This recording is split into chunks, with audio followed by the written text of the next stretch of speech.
بسم اللہ الرحمن الرحیم۔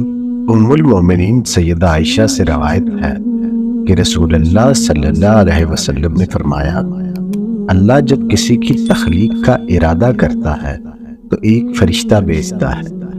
وہ فرشتہ رحم میں داخل ہوتا اور کہتا ہے، پروردگار یہ کیا ہے؟ اللہ بتاتا ہے کہ لڑکا ہوگا یا لڑکی، یا پھر جو کچھ اللہ رحم میں تخلیق کرنا چاہتا ہے۔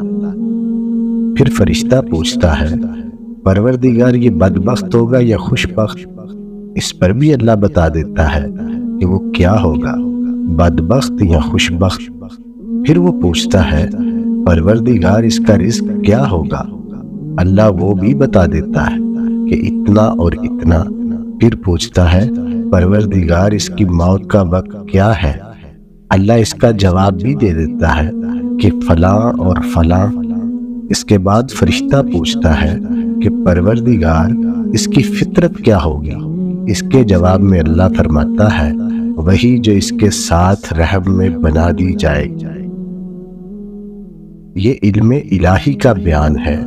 اس میں جو چیزیں مذکور ہیں وہ سب اسی قانون کے مطابق ظاہر ہوتی ہیں جو دنیا میں انسان کے ابتلا کے لیے مقرر کیا گیا ہے۔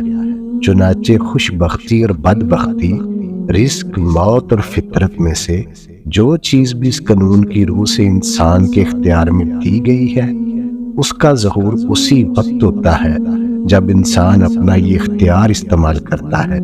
یہی اختیار اس کا اصلی امتیاز ہے۔ یہ اس کے پروردگار نے اسے دیا ہے اور دنیا اور آخرت دونوں میں وہ اسی اختیار کی بنیاد پر مسئول ٹھہرایا جاتا ہے۔